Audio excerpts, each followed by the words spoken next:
Hello students, आज हम लोग स्केलर्स एंड वेक्टर्स जो चैप्टर है हम लोगों का, इस चैप्टर में बच्चों हम लोग पढ़ेंगे types of vectors, different types of vectors. इसके बाद हम यह भी सीखेंगे कि वेक्टर्स का एडिशन कैसे होता है, वेक्टर को कैसे ऐड करते हैं, किस तरह दो फोर्सेज को ऐड करते हैं, दो वेलोसिटीज़ को ऐड करते हैं, दो डिस्प्लेसमेंट्स को ऐड करते हैं, दो विस्थापनों को हम जोड़ते हैं। यानी जो हमारा अदिश और सदिश चैप्टर है, इस चैप्टर में हम सीखेंगे कि हम किस तरह से हम सदिशों को जोड़ते हैं, जैसे विस्थापन को जोड़ेंगे, बलों को जोड़ेंगे, वेगों को जोड़ेंगे, ये वगैरह वगैरह इस तरह की चीज़ों को हम जोड़ना सीखेंगे जो सदिश राशियाँ उनके बारे में। तो बच्चों आज हम लोग सबसे पहले पढ़ेंगे टाइप्स ऑफ वेक्टर्स, सदिशों के प्रकार। और मैं इंजीनियर अरबी सिंह आपको क्लास 11th का फिजिक्स पढ़ा रहा हूँ। बच्चों आज हम लोग पढ़ेंगे सबसे पहले टाइप्स ऑफ वेक्टर्स के बारे में।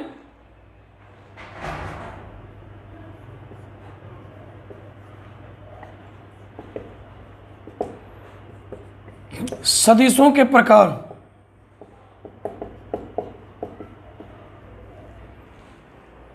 बच्चों एक बात याद रखो, हम जान चुके हैं कि किसी सदिश को जब भी रिप्रेजेंट करना होगा तो एक तीर बनाएंगे हम लोग। इस तीर का लंबाई जो है बच्चों, ये परिमाण को बताएगा बच्चों। और इसका जो अगला भाग है ये बताएगा बच्चों दिशा को। चाहे कोई भी सदिश हो, चाहे विस्थापन हो, चाहे वेग हो, चाहे बल हो, किसी भी बच्चों सदिश राशि को हमें जब भी दिखलाना होगा तो हम एक तीर से उसको दिखलाएंगे। इसको हम ऐसे कह सकते हैं कि एक रेखाखंड और उसके एक सिरे पर तीर बनाकर दिखलाएंगे। और बच्चों इस रेखाखंड की लंबाई उसका परिमाण बतलाएगा और ये एरो बताएगा बच्चों दिशा। ये हम जानते हैं और परिमाण को भी लिखना हम सीख चुके हैं। जैसे मान लीजिए कि ये एक वेक्टर ए है, एक वेक्टर को इस प्रकार दिखलाया गया है। ये रेखाखंड तीर और तीर का चिन्ह, उसका सिंबल ये है। इस वेक्टर के परिमाण को लिखना हो तो हम जान चुके हैं कि इसको मॉडुलस साइन के भीतर लिख देंगे और ये सदिश ए का परिमाण हो जाएगा हम लोगों को ये मैग्नीट्यूड ऑफ दिस वेक्टर। इस सदिश का परिमाण हो जाएगा, जान लो इस चीज़ को। और इस संकेत को हम क्या पढ़ते हैं, इसको इंग्लिश में पढ़ते हैं मॉडुलस। मॉडुलस हिंदी में पढ़ते हैं मापांक। याद रखो बच्चों, जब इस मॉडुलस चिन्ह के भीतर वेक्टर के सिंबल को, सदिश के सिंबल को लिख दीजिएगा तो यह परिमाण को लगेगा बतलाने। ये एक और तरीका है कि हम सिर्फ लेटर को लिख दें, इस पर एरो न लिखें, यह भी बताएगा परिमाण को। सदिश ए का परिमाण हम लोगों को इस प्रकार से हो जाएगा। अब बच्चों आज हम ये सीखेंगे कि डिफरेंट टाइप्स के वेक्टर्स कौन कौन से हैं। सदिश जो फिजिक्स में यूज किए जाएंगे हर जगह, तो उसके अंतर्गत हम सबसे पहला वेक्टर हम लोग पढ़ेंगे इक्वल वेक्टर्स, समान सदिश के बारे में। इक्वल वेक्टर्स के बारे में, समान सदिश। पहला हमारा वेक्टर है बच्चों समान सदिश, इक्वल वेक्टर्स। Equal vectors. अब देखो बच्चों, जब दो वेक्टर एक ही दिशा में हो और दोनों वेक्टर का मैग्नीट्यूड भी इक्वल हो, जैसे कि वेक्टर ए हो गया और दूसरा वेक्टर बी हो गया, दोनों वेक्टर का ये लेंथ जो है ये मैग्नीट्यूड को बताएगा। दोनों का लेंथ हम सेम दिखा रहे हैं, एरो भी एक ही तरफ दिखा रहे हैं, मतलब दोनों वेक्टर का मैग्नीट्यूड और डायरेक्शन समान, मतलब दोनों का परिमाण समान, और दिशा समान, तो इनको हम क्या कहेंगे बच्चों? समान सदिश, इक्वल वेक्टर्स। मतलब यहाँ पर इसकी परिभाषा क्या है कि परिमाण एवं दिशा दोनों सदिशों के परिमाण एवं दिशा समान होते हैं,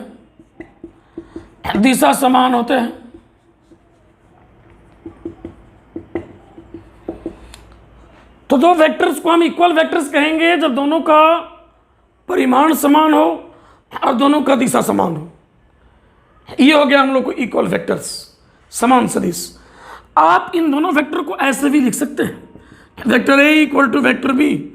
इसका मीनिंग क्या है कि दो वेक्टर को बराबर लिखा गया है, और वेक्टर में तो दो चीज़ है ना, परिमाण और दिशा, इसलिए हम वेक्टरों को बराबर किए, यानी दोनों चीज़ यहाँ बराबर किया गया है, परिमाण भी समान किया गया है और दिशा भी समान किया गया है।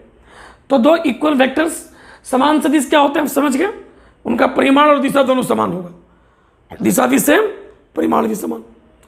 एग्जाम्पल के तौर पर बच्चों मान लो कि अगर एक वस्तु यहाँ पर है और इस वस्तु पर दो बल इस तरह लगाए गए हैं, एक बल 10 न्यूटन है और दूसरा बल भी आपको 10 न्यूटन है, दोनों इस तरफ एक तरफ लगाए गए हैं इसे। अब बल कौन राशि है बच्चों? तो हम जान चुके हैं कि बल सदिश राशि है। ये परिमाण लिखा गया 10 न्यूटन, इस रेखाखंड का तीर का चिन्ह इस बल का दिशा बता रहा है। यहाँ जब मान लो 10 न्यूटन पूरब हो गया ये, और ये भी 10 न्यूटन पूरब हो गया मान लो बच्चों, अब ये हो गया, दोनों समान सदिश कहलाएगा। तो आप समझ गए होंगे कि इक्वल वेक्टर्स किसे कहते हैं। दूसरा वेक्टर हम पढ़ेंगे बच्चों, आइए समझते हैं। यहाँ से आपको समानांतर सदिश, पैरेलल वेक्टर्स,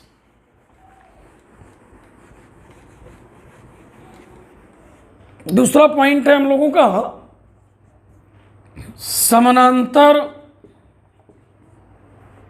सदिश, पैरेलल वेक्टर्स। अब बच्चों समानांतर सदिश किसे कहते हैं? तो दो वेक्टर का दिशा केवल समान हो, परिमाण समान हो या ना हो, इससे कोई मतलब नहीं है। दिशा अगर दोनों का समान है तो उनको समानांतर सदिश कहा जाएगा। जैसे बच्चों मान लो एक वेक्टर ये हो गया हम लोग, और दूसरा वेक्टर हम लोगों का ये हो गया, ये दूसरा वेक्टर हो गया हम लोग को बी। इनका परिमाण तो समान नहीं है, क्योंकि इसके रेखाखंड की लंबाई छोटा है, कम है, और इस रेखाखंड की लंबाई बड़ा है। मतलब जिस वेक्टर को ये रिप्रेजेंट कर रहा है ये, उसका मैग्नीट्यूड ज़्यादा है, बड़ा है, और इसका मैग्नीट्यूड कम है। लेकिन डायरेक्शन की बात करें, दिशा की बात करें, तो दोनों का दिशा समान है। मतलब कि समानांतर सदिश में दो सदिश एक ही दिशा में होते हैं, एक ही दिशा में होते हैं। इस समानांतर सदिश का परिभाषा हो गया कि दो सदिश एक ही दिशा में हो तो उनको समानांतर सदिश कहेंगे। अब कुछ देर पहले हम जो इक्वल वेक्टर्स बोले थे, समान सदिश, तो दो समान सदिश भी समानांतर सदिश होंगे क्योंकि दोनों का परिमाण समान तो था ही, दिशा भी तो समान था, तो दो समान सदिश समानांतर सदिश होंगे। लेकिन ये परिमाण अगर समान न भी हो और दिशा केवल समान आ जाए, समानांतर में एक मेन कंडीशन ये है कि दिशा समान होना चाहिए। तो दो सदिशों को हम क्या कहेंगे बच्चों? समानांतर सदिश, पैरेलल वेक्टर्स। अब हम तीसरे नंबर वेक्टर की बात करेंगे। थर्ड वेक्टर को समझते हैं हम लोग। यहाँ पर समझते हैं हम लोग कि तीसरा नंबर का वेक्टर हम लोग का क्या होगा। तो बच्चों तीसरा हमारा है प्रति समानांतर सदिश। प्रति समानांतर सदिश, anti parallel vectors. Anti parallel vectors है बच्चों, अगर दो दिशा एक दूसरे के विपरीत दिशा में हो जाए, दो सदिश एक दूसरे के विपरीत दिशा में हो जाए। जैसे बच्चों मान लो कि वेक्टर ये हो गया हम लोगों को, और दूसरा वेक्टर इस दिशा में हो जाए।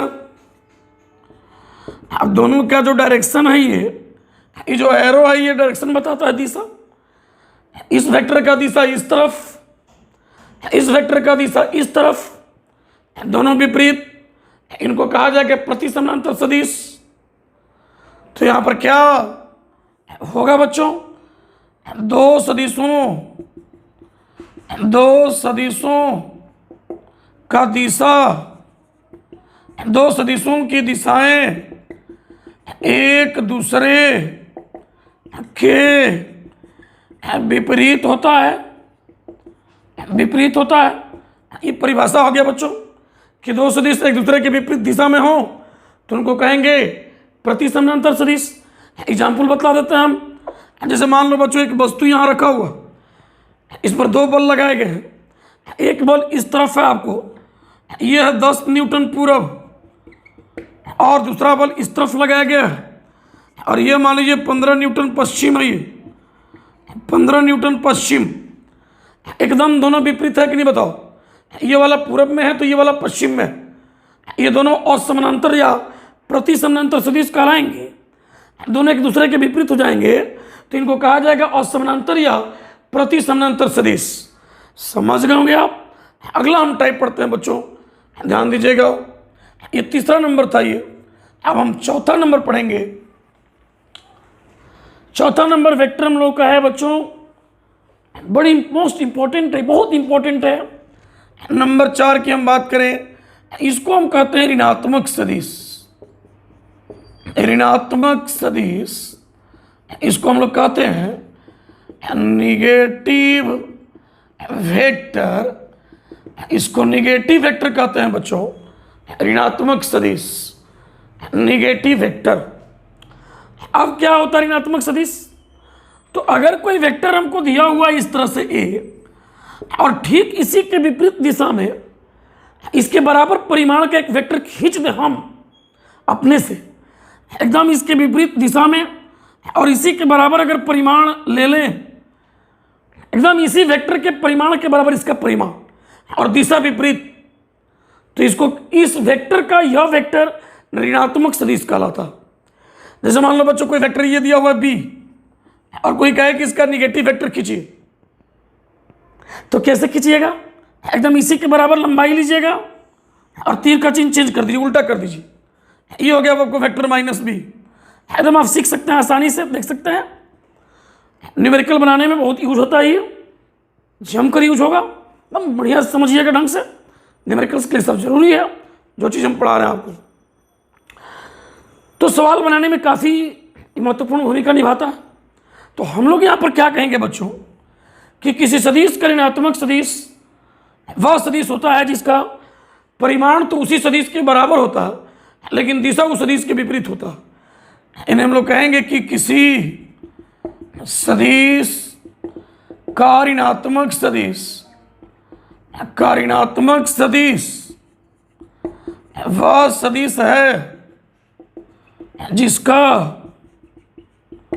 परिमाण दिए गए सदिश के बराबर लेकिन दिशा विपरीत होता है। दिशा लेकिन विपरीत होता है बच्चों, मतलब इस वेक्टर का निगेटिव वेक्टर ये हो गया, इस वेक्टर का निगेटिव वेक्टर ये हो गया, ये हो गया आपको निगेटिव वेक्टर। ऋणात्मक सदिश का कंसेप्ट हमेशा आपको याद रखना होगा, बहुत इंपॉर्टेंट है ये। अगला हम बढ़ते हैं 5वें नंबर पॉइंट की तरफ बढ़ते हैं बच्चों, समझ लीजिएगा। हम लोग यहाँ पॉइंट नंबर 5 में हम पढ़ते हैं यहाँ पर कि इकाई सदिश क्या होता है। बहुत इंपॉर्टेंट है इकाई सदिश, यूनिट वेक्टर, उसको भी समझते हैं कि क्या होता है वो इकाई सदिश, यूनिट वेक्टर।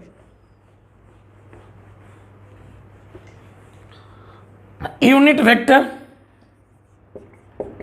इकाई सदिश, यूनिट वेक्टर। बच्चों एक ऐसा सदिश जो केवल दिशा को बतलाता है और जिसका परिमाण जो होता है 1 होता है। इकाई सदिश वो सदिश होता है जिसका परिमाण 1 होता है और जो केवल दिशा को बतलाता है, केवल दिशा के लिए इसको परिभाषित करते हैं बच्चों। यानी इकाई सदिश के बारे में हम लिखेंगे कि परिमाण इसका कितना होगा, परिमाण 1 होता है। दूसरी बात, इकाई सदिश केवल दिशा बतलाता है, केवल दिशा बतलाता है। अच्छा, अब हम एक बात और यहां सीखेंगे बच्चों कि किसी वेक्टर के दिशा में, किसी सदिश के दिशा में इकाई सदिश को हम कैसे लिखते हैं, किसी सदिश के दिशा में इकाई सदिश को लिखते कैसे हैं। तो किसी सदिश के दिशा में इकाई सदिश लिखना, किसी सदिश के दिशा में इकाई सदिश लिखना, इसको समझते हैं बच्चों। जैसे बच्चों हमको कोई एक वेक्टर दे दिया इस प्रकार से, ये कोई वेक्टर है, मान लीजिए कि बल है, फोर्स, एक बल यहां दिया हुआ है, और मान लो बच्चों कि हमको सिर्फ इस वेक्टर का दिशा बताना है, या एक ऐसा सदिश बताना है जो इस वेक्टर का केवल दिशा बताए और उसका परिमाण 1 हो जाए। तो उसको लिखने का तरीका देखो क्या है कि हम उसको ऐसे लिखते हैं, इस वेक्टर का जो सिंबल है, इसी सिंबल को लेते हैं, उसी लेटर को लेते हैं, इस पर इस तीर को नहीं लिखते हैं, इस पर ऐसे कैप लिखते हैं और इक्वल टू इस वेक्टर को लेकर और इस वेक्टर में इसके परिमाण से डिवाइड कर देते हैं। इस वेक्टर को लेकर और इसके परिमाण से डिवाइड कर देते हैं, और ये पूरा जो बन जाता है, ये जो बन गया आपको ये चीज़ एक ऐसा सदिश बन गया जो सिर्फ और सिर्फ दिशा को बतलाएगा, जिसका परिमाण 1 आएगा। एक एग्जाम्पल से भी समझा देता हूं आपको। वैसे यहां पर समझ लीजिए, ये ऊपर वाला हो गया वेक्टर सदिश, जिसके पास दोनों चीज है, परिमाण भी है और दिशा भी है, ये ऊपर वाला, और उसी के परिमाण से डिवाइड कर दिया गया। अब मान लीजिए कि आप 50 न्यूटन पूरब में 50 न्यूटन से डिवाइड कर दीजिए, ये ऊपर वाला हो गया पूरा सदिश और ये उसका परिमाण, तो परिमाण तो कट जाएगा और सिर्फ क्या बचेगा, यहाँ पर दिशा बचेगा।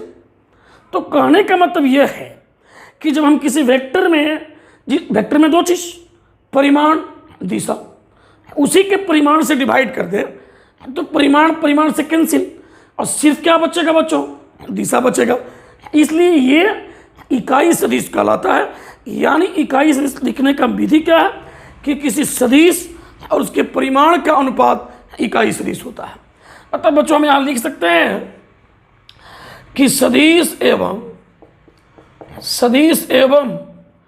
उसके परिमाण का अनुपात इकाई सदिश होता है, इकाई सदिश होता है।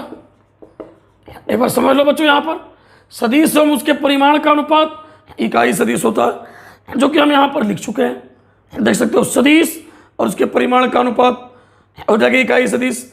लिखने का तरीका हो गया क्या बच्चों कि जो वेक्टर का सिंबल है, इस पर तीर एरो मत लिखिए, तीर मत लिखिए, इस पर कैप लिखिए।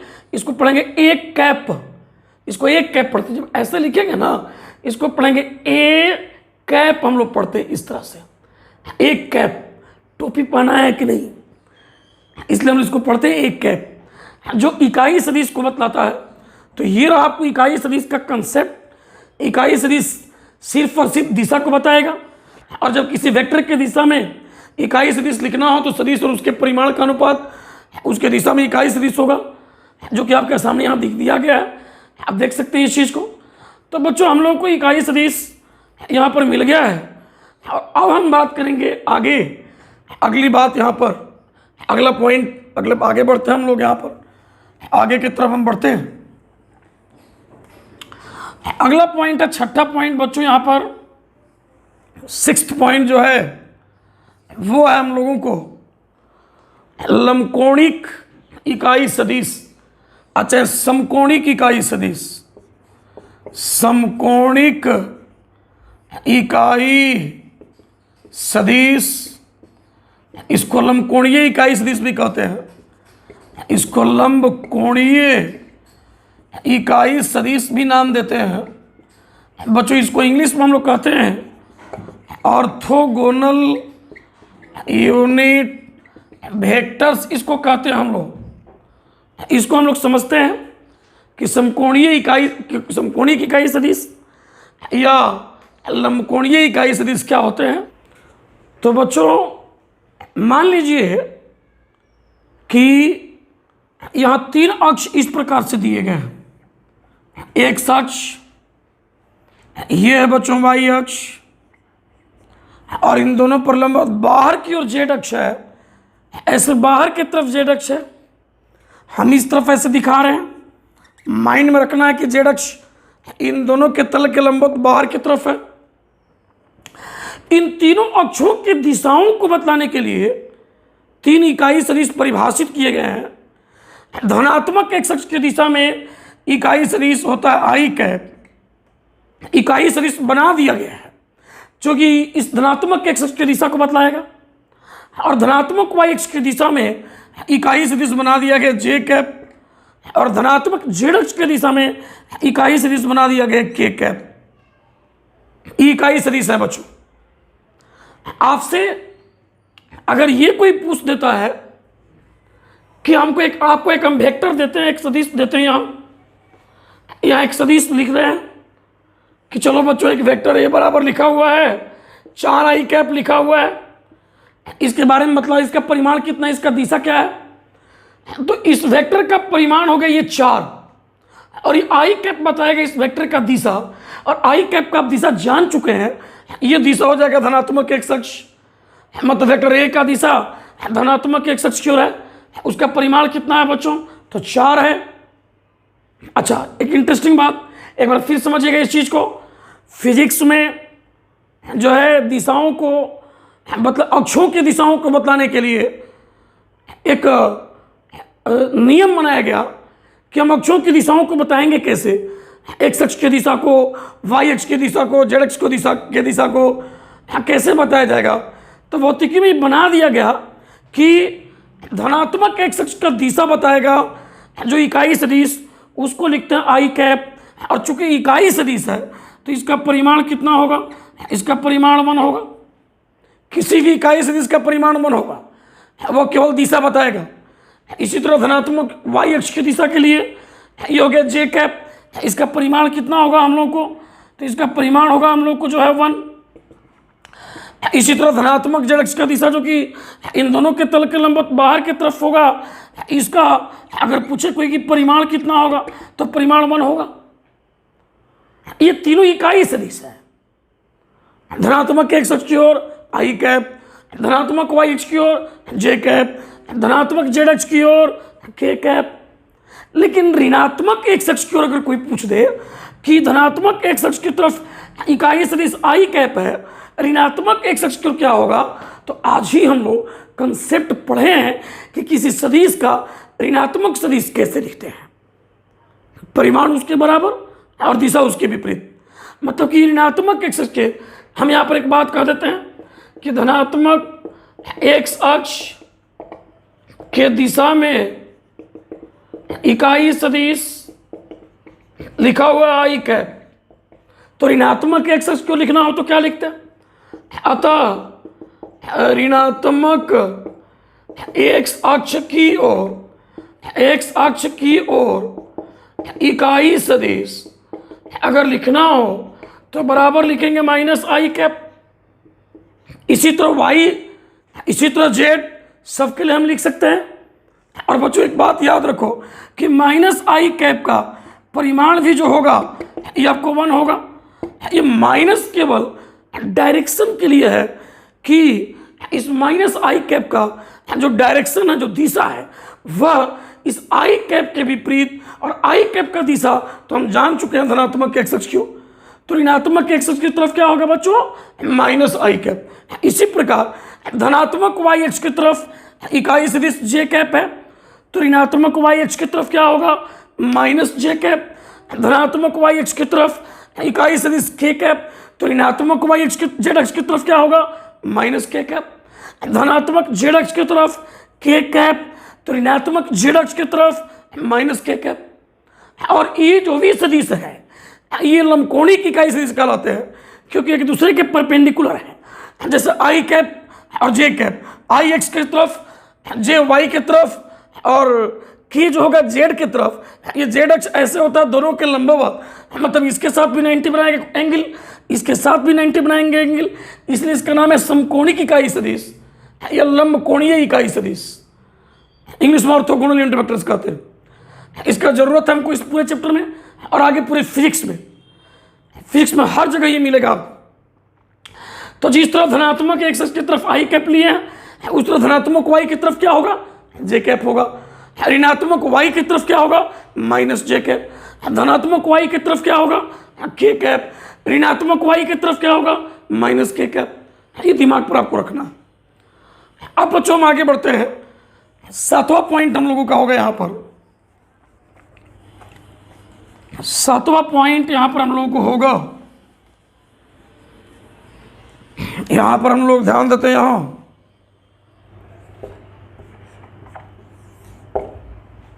संरेखीय सदिश,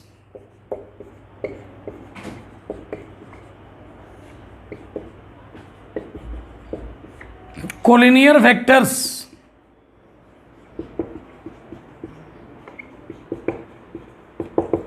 बच्चों जब दो सदिश एक ही रेखा पर एक ही दिशा में हो या विपरीत दिशा में हो तो उनको संरेखीय कहते हैं। जैसे बच्चों मान लो कि एक सदिश ये हम लोगों का है, ये वेक्टर ये हो गया, और इसी रेखा पर इसके विपरीत दिशा में अगर कोई वेक्टर हो जाए ऐसे, इसी रेखा पर इसके विपरीत दिशा में कोई वेक्टर ऐसे हो जाए।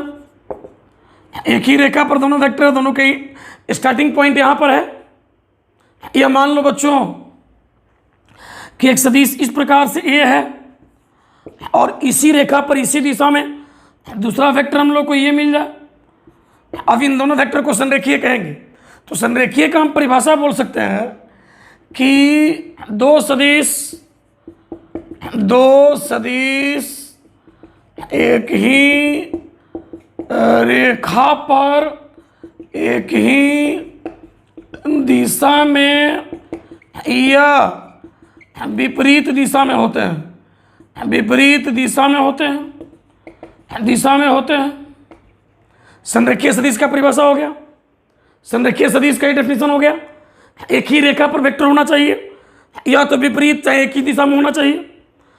अगला पॉइंट हम लोग का 8वां पॉइंट बच्चों बनेगा समतलीय सदिश, कोप्लेनर वेक्टर्स। इस चीज को हम समझते हैं। 8वां पॉइंट को हम लोग कोप्लेनर वेक्टर्स। पॉइंट नंबर 8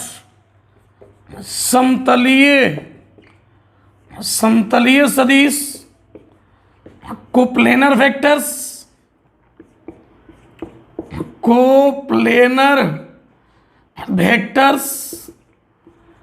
बच्चों जब तीन या तीन से अधिक सदिश एक ही तल में हो, जैसे एक वेक्टर ये हो गया, दूसरा वेक्टर ये हो गया, कोई वेक्टर इस दिशा में हो गया ऐसे, इस दिशा में ऐसे हो गया, एक ही तल में अगर ये वेक्टर हो, इसका मीनिंग क्या है? जब सदिश एक ही तल में हो, जब सदिश एक ही तल में हो, इसका मीनिंग क्या हुआ? इस चीज को बच्चों हम समझते हैं। जैसे बच्चों मान लो कि ये हमारा हो गया एक्स अक्ष, ये हो गया हमारा वाई अक्ष, और ये दोनों पर लंबवत बाहर की तरफ जेड अक्ष। इस तरफ से आपको जेड अक्ष दिया हुआ है। अब यहाँ तीन तल बनेगा। एक तल बनेगा एक्स और वाई से, जो ये हो गया हम लोगों को। इस फिगर को मैं यहाँ समझा देता हूँ, यहाँ पर समझ में ज़्यादा आएगा। यहाँ पर ये बच्चों मान लो हो गया एक्स अक्ष, ये हो गया हम लोग को वाई अक्ष, और दोनों पर लंबवत ये हो गया हम लोग को जेड अक्ष। तीन तल बनेगा यहाँ। एक्स और वाई से तल ये बनेगा, वाई और जेड से तल ये बनेगा ऐसे, क्योंकि जेड तो इधर है ना, इधर, तो वाई जेड वाला तल ही बनेगा। अगर ये तल बनेगा हम लोग को जेड एक्स वाला, क्योंकि जेड इधर है और एक्स इधर है, तो ये एक तल बनेगा। तो अगर इसी में, इस तल में, एक्स वाई तल में अगर वेक्टर ए हो गया, वेक्टर बी हो गया, वेक्टर सी हो गया, इस तरह से अगर इसी तल में 2-3 वेक्टर दे दे तो उनको समतलीय कहा जाता है। जान लीजिए इस चीज़ को। चाहे मान लीजिए कि हम इस तल में अगर वेक्टर बनाते तो उसी तल में दोनों हो जाता तो वो समतलीय हो जाता। तो ये होता है समतलीय सदिश। अब हम इस वीडियो लेक्चर में पढ़ेंगे बच्चों कि हम रिजल्टेंट वेक्टर क्या होता है और दो वेक्टर्स को हम ऐड कैसे करते हैं, कैसे एडिशन करते हैं, कैसे उनको जोड़ा जाता है, एडिशन ऑफ टू वेक्टर्स। लेकिन उसके पहले पढ़ेंगे हम दो वेक्टर के बीच का एंगल हम कैसे पहचानते हैं, एंगल बिटवीन टू वेक्टर्स, उसको आइए पहले जान लेते हैं। एंगल बिटवीन टू वेक्टर्स,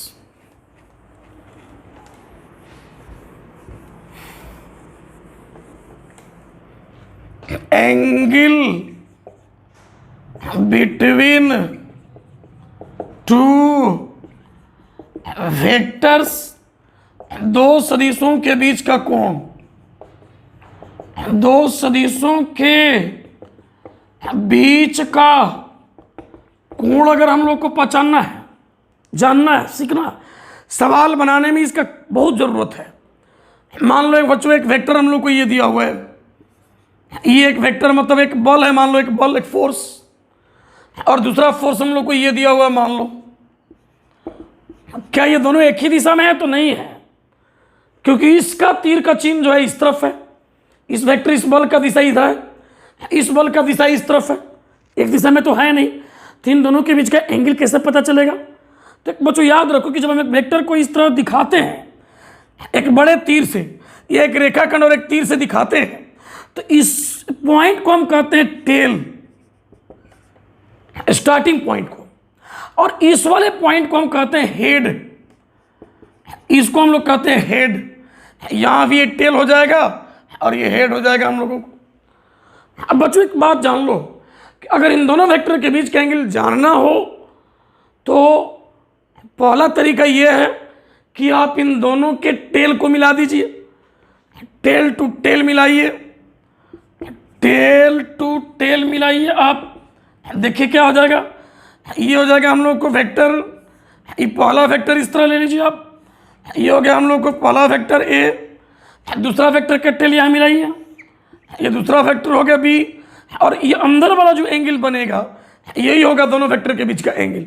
अगर दोनों का टेल मिलाइएगा तो जो दोनों के अंदर वाला 180 से लेस जो एंगल बनेगा, 180 डिग्री से छोटा कोण थीटा जो होता है ये less than equal to 180 degree होता है, अधिक से अधिक 180 के बराबर हो सकता है, या 180 के बराबर या उससे छोटा, 180 से छोटा या उसके बराबर हो सकता है, वही एंगल हम लेंगे।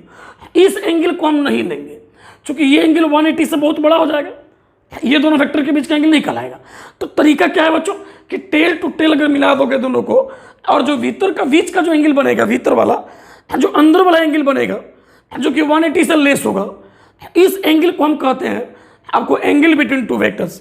यहाँ थीटा जो हो गया सदिश ए और बी के बीच का कोण हो गया, के बीच का कोण हो गया बच्चों, मतलब कि थीटा जो है वो 180 के बराबर है, उससे कम होगा, उससे कम होगा, अधिकतम उसके बराबर होगा। अच्छा, अगर हम एक और मेथड है कि इसके हेड और इसके टेल को मिला दो, दूसरा ही पहला मेथड हो गया हम लोग को। दूसरा मेथड हो गया बच्चों head to tail, head to tail. अब ये हम वेक्टर को जोड़ना नहीं बता रहे हैं, हम बता रहे हैं कि दो वेक्टर के बीच का एंगल हम निकालते कैसे, दो वेक्टर्स के बीच का एंगल फाइंड कैसे करते हैं।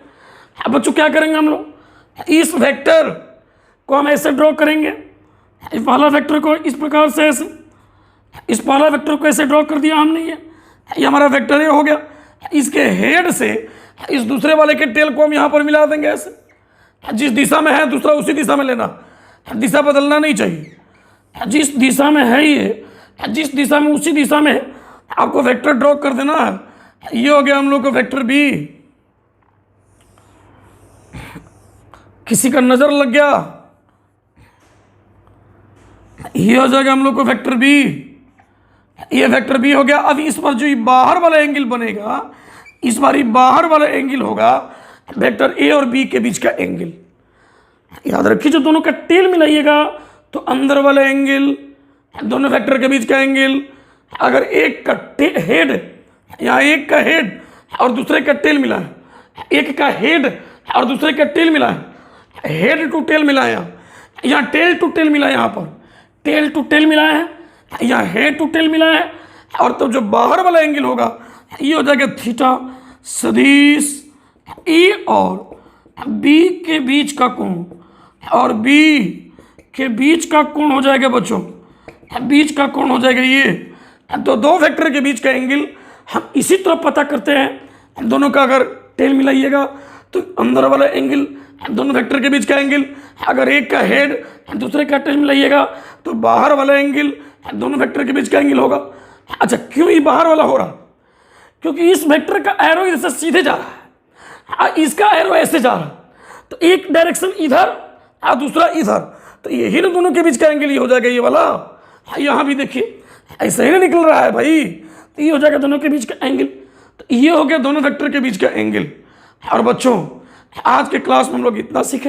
अगला क्लास वीडियो लेक्चर अब आगे अब न्यूमेरिकल भी आने लगेगा अगले वीडियो लेक्चर से। अब सवाल हर टॉपिक पर आने लगेगा, जान लीजिए, क्योंकि अब आगे पढ़ेंगे एडिशन ऑफ वेक्टर्स, उसके बाद सब्ट्रैक्शन ऑफ वेक्टर्स, न्यूमेरिकल्स। तो बच्चों पढ़ते रहिए जमकर क्लास 11th के लिए। और बुक्स में आप एस.सी. वर्मा का बुक्स का सवाल बना सकते हैं, हम एस.सी. वर्मा के सवाल बनवाएंगे। इसके बाद जो मन के जिस बुक का सवाल बनाना बनाइए, हम इस लेवल का पढ़ाएंगे कि हर बुक का न्यूमेरिकल आपसे बनेगा। अब न्यूमेरिकल का पोर्शन चौथे वीडियो लेक्चर से आने लगेगा, आपसे सवाल भी बनने लगेगा। थैंक यू, धन्यवाद।